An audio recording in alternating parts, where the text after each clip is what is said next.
ሰላም ቤተሰቦቻችን በዛሬው እለት በጣም የተሰማ በጣም አሳዛኝ ዜና አለ።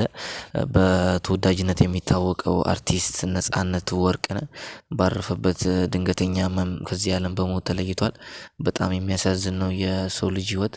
ትላንትና ከአንድ ሪል ስቴት ጋር የአምባሳደርነት ሚና ፊልም የተፈራረመው ነጻነት ወርቅነህ በዛሬው እለት ህልፈቱ ተሰምቷል። በጣም ያሳዝናል።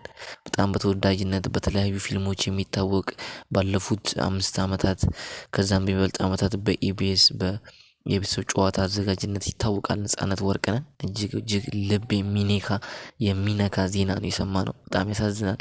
ምክንያቱም ነጻነት ከዚህ በኋላ በሀገር ውስጥ ትላልቅ ስራዎችን ይሰራል ተብሎ የሚጠበቅ አርቲስት ነው። እንደ አርቲስት ከራሱ ፕሮዲዩስ በሚያደርግበት ለምሳሌ ኤፍቢአይን ብናይ ኤፍቢአይ ቁጥር 1 ቁጥር 2 ብዙ የሱ ፊልሞችን ራሱ ነው ፕሮዲዩስ የሚያደርገው ራሱ ነው ደራሲው ራሱን ትወና ይሰራል። እያንዳንዱን ክላስሜትንም ብናይ እያንዳንዱን የፊልሞችን ራሱ ነው ፕሮዲዩስ የሚያደርገው ራሱ ነው ፊልሞች የሚሰራው በጣም የሚገርም አቅም ያለው ልጅ ነበረ።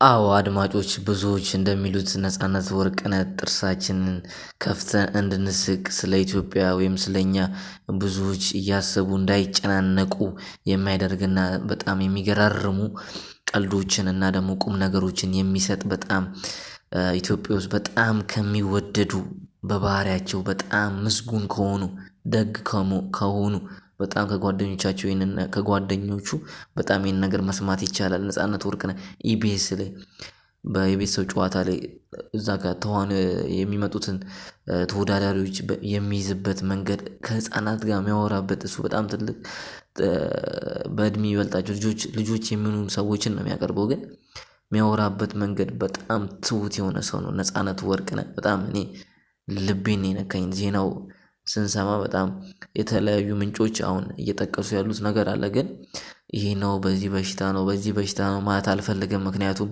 በዚህ ሰዓት ያ ነገር አስፈላጊ አይደለም ግን በቃ ከአመታት በፊት የሆነ ነገር ምልክቶች ይታዩ ነበር የሆነ ሰዓት ላይም ውጭ ሀገር ሄዶ እንደታከመ መረጃው አለኝ። በጣም ያሳዝናል ግን ከሪል ስቴቱ ጋርም ስምምነት ሲፈርም ያሉት ፎቶዎች ምናምን በዛኑ ሰዓትም የነበሩ ሰዎች የታደሙ ሰዎች ነጻነት እንደታመመ ሰውነቱ ላይ የሚያሳዩ ነገሮች ይታዩ ነበረ ግን ዛሬ በድንገት ነው ህይወቱ ያለፈው። ስርዓተ ቀብሩም ቀን አልወጣለትም ግን ጓደኞቹና ወዳጆቹ